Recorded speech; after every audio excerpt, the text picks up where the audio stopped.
Hello everyone, exams का YouTube channel में आप सबका एक बार फिर से स्वागत है। कैसे हैं आप लोग? उम्मीद करते सब बढ़िया होंगे, मस्त होंगे। तो जैसा कि मैंने आप लोगों से कल कहा था, एनटीपीसी का जीके जीएस का सेट आएगा कल, आज के लिए कहा था। हाजिर हूँ आप सबके सामने एक बार फिर से बहुत ही बेहतरीन सेट के साथ में। ये सेट 2 है। जिसने सेट 1 नहीं देखा है वो इस वीडियो के एंड में देख लेना, उसका डिस्क्रिप्शन मिल जाएगा। मैथ्स का भी प्रैक्टिस सेट दिया हुआ है मैंने। कल एवरेज का एक बहुत इंपॉर्टेंट क्वेश्चन का पैटर्न मैंने आप लोगों को करवाया था, एक टाइप का बहुत इंपॉर्टेंट टाइप था। तो जिसका भी एग्जाम है एनटीपीसी का या सीएचएसएल का, वो जरूर वो क्वेश्चन देख के जाना। ठीक है, तो चलिए आज के सफर की शुरुआत करते हैं और बढ़ते हैं अपने जीके जीएस के सफर के साथ में। चलिए पहला क्वेश्चन क्या कह रहा है, हमें इसमें से इनकरेक्ट पेयर बताना है, मतलब कौन सा गलत है वो बताना है। असम का व्यू, ये डांस दिए हुए हैं, बिल्कुल सही है। हम तो याद करके बैठे हैं कि असम का तो व्यू होता है ना, व्यू दिखते ही हमें असम टिक करना है। ठीक, गुजरात में गरबा होता है, ये भी ठीक है। क्या मणिपुर में ये होता है? नहीं जी ना, ये हमारा रॉन्ग मिल गया। ये कहाँ होता है? मेघालय में, मेघालय का डांस है। छत्तीसगढ़ का अगला, ये भी ठीक है। तो आंसर क्या हो जाएगा आप लोगों का? मेघालय। ये जो डांस है बेदनख्याम, वो कहाँ पे होता है? ये होता है मेघालय में। चलो आगे बढ़ते हैं, देखते हैं अगला क्वेश्चन क्या कह रहा है। अब आप लोग देख रहे होगे कि ये बजट 2021 से क्वेश्चन लेके आए मैम, ऐसा क्यों कर रही है भाई? ये तो 2022 चल रहा है, तो इसलिए कर रहे हैं अपन बजट 2021 के क्वेश्चन। अभी जो सीजीएल का एग्जाम हुआ है उसमें बजट 2021 और सेंसस 2011 के काफी क्वेश्चन आए हुए हैं। तो अपन जितने भी सेट पढ़ेंगे उसमें बजट के क्वेश्चन करते चलेंगे। क्या पता रेलवे में भी 2021 के बजट से ही वो क्वेश्चन दे, कुछ अपन बजट के 2022 वाले भी क्वेश्चन ले लेंगे, लेकिन पहले 2021 वाले पढ़ते हैं। ठीक है, क्या बोल रहा है देखो, the contingency fund of India, उसने पहले जो फंड था उसका 500 करोड़ था, उससे बढ़ाकर कितना कर दी गए। इस सीजन में भी क्वेश्चन आया था। अब सीजन का एग्जाम हो गया तो अपन बता सकते हैं, कोई दिक्कत नहीं है ना। तो 500 से बढ़ाकर कितना कर दिया गया? 30,000 करोड़ इसमें कंटिजेंसी फंड में कर दिया गया। कंटिजेंसी फंड का आर्टिकल ये भी याद रखो कितना होता है? 267। एक होता है इसी से मतलब होता है कंसोलिडेटेड फंड ऑफ इंडिया, उसका आर्टिकल कितना? आर्टिकल 266(1). तो ये दोनों आर्टिकल्स भी याद करिएगा, मैंने आप लोगों के लिए लिख दिया। इसका पीडीएफ आपको टेलीग्राम चैनल पर मिल जाएगा। टेलीग्राम चैनल की लिंक आपको डिस्क्रिप्शन में मिल जाएगी, वहां से जाके ऐड हो जाना है ना। जो वीडियो आती है उसका भी मिल जाएगा, उसका भी नोटिफिकेशन आ जाएगा, और ये जितनी भी वीडियोस आती है उसका पीडीएफ भी आपको एग्जाम्स कार्ड के टेलीग्राम चैनल पर मिल जाएगा। चलो आगे बढ़ते देखते हैं। ये मैंने 2-3 क्वेश्चन डाले, एक साथ डाल दिए बजट के। ठीक है, अब क्या बोल रहा है, कितने एकलव्य मॉडल स्कूल खुलेगा ट्राइबल एरियाज में, कितने सेटअप किए जाएंगे बजट 2021 के तहत? क्या होगा इसका आंसर? 750 हम ये एकलव्य मॉडल स्कूल खोलेंगे। ठीक है, एक होता है एकलव्य मॉडल, एक होता है अपने पास सैनिक स्कूल। सैनिक स्कूल कितने? एकलव्य तो 750 हो गए, सैनिक स्कूल कितने खोले जाएंगे? 100। ठीक है, 100 सैनिक स्कूल। किस किस के साथ पार्टनरशिप होती है ये भी देख लो, एनजीओ हो गया, प्राइवेट स्कूल और स्टेट, ये सबका मिलके ये लोग क्या बनाते हैं? सैनिक स्कूल्स बनाते हैं। और बजट अगर 2021 की बात करें तो कितने खोलेंगे ये लोग? 100 सैनिक स्कूल खोले जाएंगे। ठीक है, चलो आगे बढ़ते देखते हैं अगला क्वेश्चन। अब सेंसस के क्वेश्चन आ गए। अभी तक अपन ने क्या पढ़ा? बजट से रिलेटेड 3 क्वेश्चन पढ़ ले, तीन करके तो अपन सारे कर लेंगे साइड्स में। ठीक है, अब क्या बोल रहे हैं, सेंसस 2011 के तहत लिटरेसी रेट इंडिया का क्या था? तो चलो देखते हैं क्या था। 74.04% इसका साक्षरता रेट था, साक्षरता दर थी। और अगर हम बात करें हाईएस्ट कौन सी स्टेट है जिसमें लिटरेसी रेट सबसे ज्यादा है, तो ये आप सब लोगों को पता है, इसका आंसर क्या होगा? केरला। तो आप लोग कमेंट करके बताओ सबसे कम कहाँ पर है, सबसे ज्यादा वाला मैंने बता दिया, सबसे कम वाली स्टेट कमेंट करके बताओ। ठीक है, चलो आगे बढ़ते हैं। अब हमसे पूछ रहे हैं सेंसस 2011 का मोटो क्या था, जो एक होता है ना आदर्श वाक्य जैसे बोलते हैं, वो क्या था? तो वो ये था, आवर सेंसस आवर फ्यूचर। ये हो जाएगा इसका मोटो, याद रखना, ये भी पूछ सकता है। ठीक है, चलो आगे बढ़ते हैं। अब हमसे पूछा है कि सेंसस ऑफ पॉपुलेशन, जो जनसंख्या, भारत में जनसंख्या की गणना की जाती है, वो कितने वर्षों के अंतराल में की जाती है? ठीक है, तो 15 साल नहीं, 20 साल नहीं, 5 साल नहीं, क्या आता है इसका आंसर? हर 10 साल में गणना की जाती है सेंसस की, जनसंख्या की। ठीक है, चलो आगे बढ़ते हैं। मेरा अब हमसे बोल रहा है, क्या बोल रहा है, कॉन्स्टिट्यूशन का कौन सा भाग है जो अमेंडमेंट, जो संशोधन होते हैं, वो कौन सा पार्ट, कौन सा भाग संविधान का संशोधन से डील करता है, संशोधन के बारे में बात करता है? तो क्या बात करें, चलो ऑप्शन देख लेते हैं। 18 की बात करें तो किससे डील करता है? पार्ट 18 इमरजेंसी प्रोविजन हो गया। पार्ट 20 की बात करें तो इसका आंसर हो जाएगा भाई, पार्ट 15 की बात करें तो election commission of India, article 324। ठीक है। 9B की बात करें तो कोऑपरेटिव सोसाइटीज, अभी मिनिस्ट्री ऑफ कोऑपरेटिव बनी थी रिसेंटली, कुछ टाइम पहले की बात है। उसका मिनिस्टर किसको बनाया गया है? अमित शाह को। ठीक है, तो 9B याद रखना, कोऑपरेटिव सोसाइटी। मैंने ऑप्शन इसलिए ऐसे रख लिया कि मैं आप लोग को कुछ पार्ट, 4 पार्ट आप लोग को इस क्वेश्चन के थ्रू याद करा सकूं। ठीक है, इमरजेंसी हो जाएगा। इमरजेंसी में कौन कौन से होते हैं? 352 नेशनल इमरजेंसी, 356 जो अपनी स्टेट इमरजेंसी लगती है, प्रेसिडेंट रूल लगता है, और 360 अपनी फाइनेंशियल इमरजेंसी, जिसमें से 360 जो है वो आज तक नहीं लगी है इंडिया में। ठीक है, डन। चले आगे, चलो भाई आगे बढ़े। कंज्यूमर डे, उपभोक्ता दिवस हम कब मनाते हैं? ये मनाते हैं 15 मार्च को। आज इसकी थीम देख ले, 2022 में इसकी थीम थी फेयर डिजिटल फाइनेंस। दोनों पढ़ लो, दोनों देख लो एक बार, क्या पता 2021 की पूछ ले। 2021 की क्या हो जाएगी? Tackling plastic pollution. क्योंकि इस बार सीजल के एग्जाम देख के ना एग्जामिनर को ऐसा लग रहा था कि 2021 से ही प्यार हो गया, 2022 का तो कुछ उसने पूछा ही नहीं, पूरा 21 का ही पूछे जा रहा था, और वो भी 21 में मेरा फर्स्ट हाफ का पूछ रहा था ज्यादा। ठीक, चलो तो 2022 की थीम क्या हो गई? फेयर डिजिटल फाइनेंस, और 21 की हो गई टैकलिंग प्लास्टिक पोल्यूशन। ठीक, 4 जनवरी को देखो क्या मनाया जाता है? World Braille day. ठीक, और 21 अप्रैल को हम क्या मनाते हैं? नेशनल सिविल सर्विस डे हम मनाते हैं। चलो आगे बढ़ते हैं। विक्रम साराभाई स्पेस सेंटर कहाँ पर है? त्रिवेंद्रम। इसमें तो कुछ समझाने वाला नहीं है। चलो आगे बढ़ते हैं। नीरज का answer, world wild life fund कब फाउंड किया गया था? स्थापना इसकी कब की गई थी? इसकी स्थापना की गई थी 1961 में इसकी स्थापना की गई थी। तो पूरी डेट देखोगे तो 29 अप्रैल 1961 में इसकी स्थापना की गई थी। अगर इसके मुख्यालय की बात करें, हेडक्वार्टर्स कहाँ पर है? लैंड स्विट्जरलैंड में। और डायरेक्टर जनरल की बात करें तो क्या है? मार्को लैम्बर्टिनी। ठीक है, अब इसको कैसे याद करोगे? वर्ल्ड वाइल्ड लाइफ, मान लो वाइल्ड लाइफ देखने जा रहे तो कहाँ जा रहे? लैम्बोर्गिनी, वो नहीं आती लैम्बोर्गिनी वाला गाना, याद होगा सबको। लैम्बोर्गिनी में बैठ के कहाँ गए? वाइल्ड लाइफ देखने गए। अब तो याद रहेगा, लैंड स्विट्जरलैंड में। ठीक है, स्विट्जरलैंड घूमने जाओ लैम्बोर्गिनी में। चलो आगे बढ़ते हैं। आप पहले पढ़ लो फिर जाना घूमने। विक्रमशिला यूनिवर्सिटी की स्थापना किसने करी थी? तो ये थे धर्मपाला, पाला डायनेस्टी के थे, फेमस किंग थे बहुत ज्यादा, है ना। विक्रमशिला किसके द्वारा फाउंड की गई थी? धर्मपाला के द्वारा। ठीक है, कब? 8th और 9th सेंचुरी में, अर्ली 19th और लेट 8th सेंचुरी के आसपास इसको स्थापना की गई थी। चलो आगे बढ़ते, क्वेश्चन नंबर 13 देखिए क्या कह रहे हैं। किसान दिवस, देखो 2 डेज मैंने आपके ले लिए, अपॉइंटमेंट भी आ जाएगी अभी, अवार्ड भी आ जाएगा। ठीक है, टेंशन नहीं लेने का, अपन करंट का भी करते चलेंगे इसमें। किसान दिवस, नेशनल फार्मर डे कब मनाते हैं अपन? 10 फरवरी। 10 फरवरी को क्या मनाते हैं? पल्स डे मनाते हैं, pulses day, world pulses day मनाते हैं 10 फरवरी को। 8 अक्टूबर की बात करें तो क्या मनाते हैं? इंडियन एयरफोर्स डे मनाते हैं। ठीक है, 8 अक्टूबर भी हो गया। 23 दिसंबर को हम क्या मनाते हैं? इसका आंसर हो जाएगा 23 दिसंबर क्या मनाते हैं? नेशनल फार्मर्स डे, हम कहें किसान दिवस। क्यों मनाते हैं? चौधरी चरण सिंह जो हमारे 5वें प्रधानमंत्री थे, उनकी जयंती, उनकी बर्थ एनिवर्सरी पर अपन क्या मनाते हैं? नेशनल फार्मर्स डे, क्योंकि उन्होंने फार्मर्स के लिए बहुत कुछ किया था। ठीक है, चलो आगे बढ़ते। अब क्या बोल रहा है कि यूएन का जो सेक्रेटरी जनरल है, महासचिव है, वो कितने वर्षों के लिए अपॉइंट किया जाता है? कितने सालों के लिए ऑफिस, मतलब पोस्ट पे रहता है?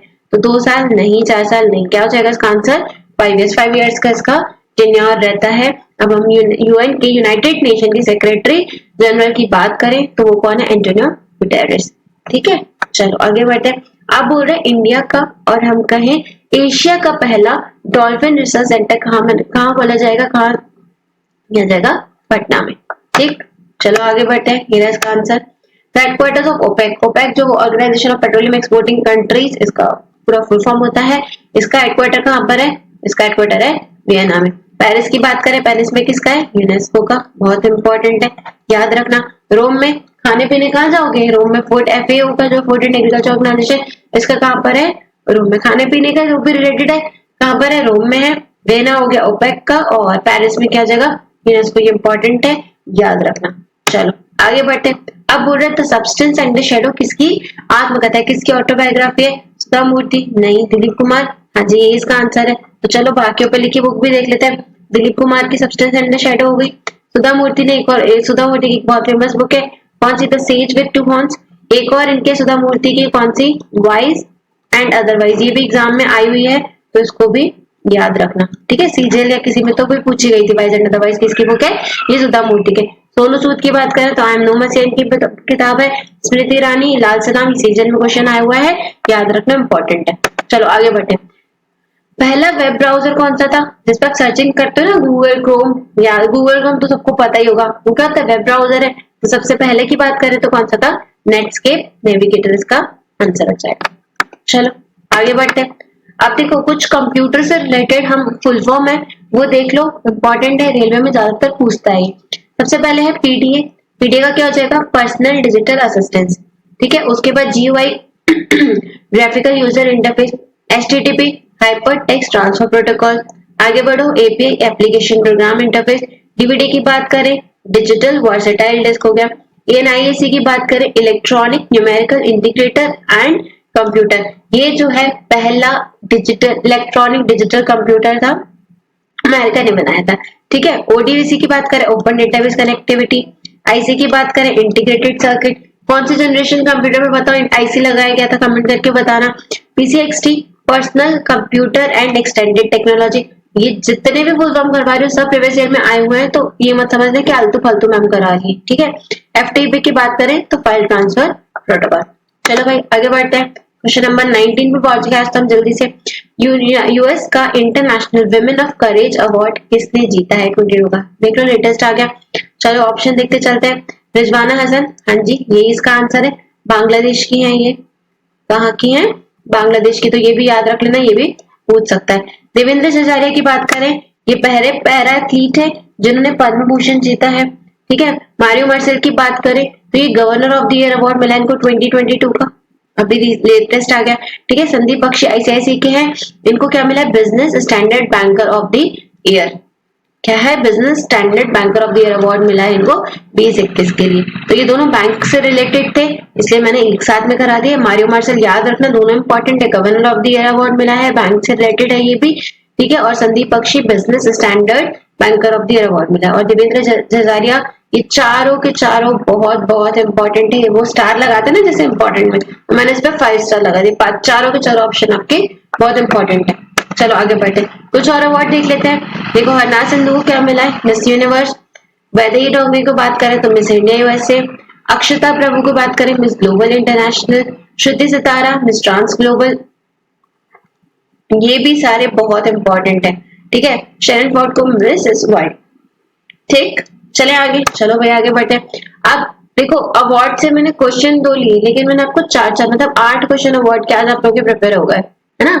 चलो आगे बढ़ते हैं। आप पूछ रहे यूनाइटेड नेशन का women's award for leadership commitment, ये किसको मिला है? हिंदी वालों आज तो खुश हो कि हिंदी में भी क्वेश्चन लिखा हुआ है। अब पढ़ मैं एक लैंग्वेज में रही हूँ। ठीक है, तो इसका आंसर क्या हो जाएगा? दिव्या हेगड़े। इसका आंसर क्या हो जाएगा? दिव्या हेगड़े। बाकी के ऑप्शन देख लेते हैं। आनंद कुमार को क्या मिला है? स्वामी ब्रह्मानंद अवार्ड मिला है। वो याद है सुपर 30 वाले, वही आनंद कुमार है, उनको क्या मिला है? स्वामी ब्रह्मानंद अवार्ड मिला है। ठीक, और अगर हम बात करें, अब देखो ये 2 प्राइज है, ध्यान से देखना। वर्ल्ड फूड प्राइज जो मिला है वो किसको मिला है? शकुंतला थिल्स्टेड को मिला है। और अफ्रीका फूड प्राइज की बात करें तो किसको मिला है? इक्रिसैट को मिला है। ठीक है, ये याद रखना, वर्ल्ड फूड प्राइज किसको मिला है? शकुंतला थिल्स्टेड को मिला है। और इक्रिसैट को क्या मिला है? अफ्रीका का फूड प्राइज। जी सतीश रेड्डी की बात करें, डीआरडीओ के हैं, आर्यभट्ट अवार्ड मिला है। सारे के सारे मैं वही कहूंगी, मैं सिर्फ इंपॉर्टेंट करवा रही हूँ, मैं फालतू कुछ नहीं करा रही। ठीक है, दिव्या हेगड़े को क्या मिला है? Leadership commitment award. Anand Kumar को क्या मिला है? ब्रह्मानंद अवार्ड। शकुंतला थिल्स्टेड को मिला है वर्ल्ड फूड प्राइज। और अपना जो ये देखो मैंने यहाँ पे एक और एक्स्ट्रा ऐड कर दिया, आपको 5 करवा दिए। इक्रिसैट को अफ्रीका फूड प्राइज, डॉक्टर जी सतीश रेड्डी को क्या मिला? आर्यभट्ट अवार्ड। चलो आगे बढ़ते हैं। चेयरमैन ऑफ इसरो, ये तो आपको सब पता ही है, कौन है? एस सोमनाथ। ठीक, इससे पहले कौन थे? के7 थे। अब बाकी के ऑप्शन देख लो। अलका मित्तल मोस्ट, वैसे तो 4 ही इंपॉर्टेंट है, लेकिन ये और ज्यादा इंपॉर्टेंट, सॉरी ये वाला अलका मित्तल ज्यादा इंपॉर्टेंट क्यों है? ये पहली महिला चेयरमैन बनी हुई ओएनजीसी की। क्या है, कौन है? अलका मित्तल। एक आपको सोमा मंडल याद होगा जो सेल की बनी थी, ये भी याद रखना, ये भी इंपॉर्टेंट है ना। बाकी अगले क्वेश्चन में करवा दूंगी नेक्स्ट सेट में, लेकिन ये अभी के लिए याद रख लो। एस किशोर आपका फेवरेट एसएससी जो है, चेयरमैन ऑफ एसएससी बने। एमआर कुमार कौन है? एलआईसी के चेयरमैन है। सारे याद रखना। अलका मित्तल ओएनजीसी, एक मिनट, अलका मित्तल ओएनजीसी की हो गई। Most important S Somnath ISRO, S Kishore SSC, MR Kumar LIC. ठीक, चलो आगे बढ़ते हैं। हमसे पूछ रहे नेशनल कमीशन फॉर माइनॉरिटीज, जो अल्पसंख्यक होते हैं उनका अध्यक्ष कौन बने हैं? राजीव गौबा, ना जी ना, ये तो कैबिनेट सेक्रेटरी है। इकबाल सिंह लालपुरा, हाँ जी यही बने हैं। बाकी का ऑप्शन और देख लो। इकबाल सिंह लालपुरा इसका आंसर हो जाएगा। ठीक, उसके बाद राजीव गौबा की बात करें कैबिनेट सेक्रेटरी है। हर्षद भूपेंद्र भंडारी की बात करें तो ये मैनेजिंग डायरेक्टर है किसके, एक्सपोर्ट इंपोर्ट बैंक जो होती है उसके। ठीक, उसके बाद मैरी कॉम की बात करें तो ये चैंपियंस और वेटरन्स कमेटी की, इतना याद कर लो, ये कीवर्ड पकड़ो, किसकी चेयरमैन है, चैंपियंस एंड वेटरन्स कमेटी जो है इंटरनेशनल बॉक्सिंग एसोसिएशन आईबॉक्स जिसको हम कह सकते हैं, उसका चैंपियंस और वेटरन्स कमेटी की जो चेयरपर्सन है वो कौन बनी है, मैरी कॉम। ठीक, अगेन मैं कहूंगी चारों के चारों मोस्ट इंपॉर्टेंट, सब रट जाना एकदम। चलो आगे बढ़ते हैं। अब आगे स्टैटिक वाला क्वेश्चन, हवा महल किसने बनवाया था, ये थे महाराजा सवाई प्रताप सिंह। किसके ग्रैंडसन थे, ग्रैंडसन थे महाराजा सवाई जय सिंह के, ये ग्रैंडसन थे। ठीक, चलो आगे बढ़ते हैं। ये है कहां पर, जयपुर में, पिंक सिटी। चलो आगे बढ़ते हैं। डेफिशिएंसी ऑफ कौन से विटामिन की डेफिशिएंसी से क्या होता है, प्लेगरा होता है। कौन से होता है, ऑप्शन नंबर ए। आज तो सबके आंसर ऑप्शन ए जा रहा है ज्यादातर। विटामिन बी3, विटामिन बी3 का साइंटिफिक नेम क्या होता है, नियासिन होता है। इससे क्या होता है, प्लेगरा होता है। चलो अब आपके लिए एक चीज है, क्या ये सारे विटामिन है, इन सबके केमिकल नेम है, साइंटिफिक नेम क्या लो, और ये है डेफिशिएंसी डिसीज, इससे क्या क्या होती है। फैट सॉल्युबल ये भी लिखा हुआ है। चलो एक चीज और इम्पोर्टेंट, ये फैट सॉल्युबल विटामिन है, ये वाटर सॉल्युबल विटामिन है।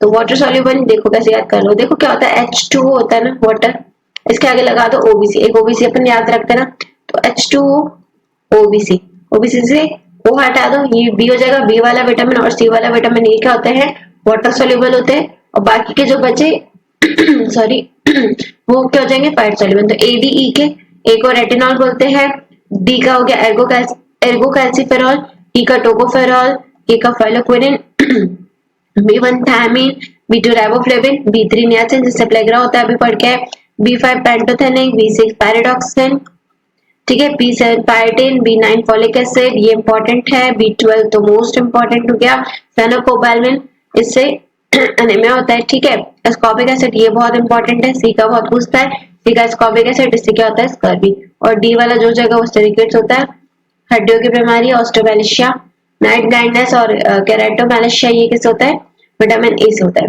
ठीक, तो आज के 24 सवाल थे। ठीक है, 24 के साथ में मैंने और करा दिए, कोई बात नहीं। उम्मीद करती हूँ आप लोगों को सबको सेशन पसंद आया होगा। सेशन पसंद आया तो क्या करना है, लाइक करना है, शेयर करना है, और अपने दोस्तों के साथ में भी शेयर करना है, और चैनल को सब्सक्राइब करना है। जो पहली बार आए चैनल को सब्सक्राइब करके जाएंगे, बिना सब्सक्राइब करे कोई नहीं जाएगा।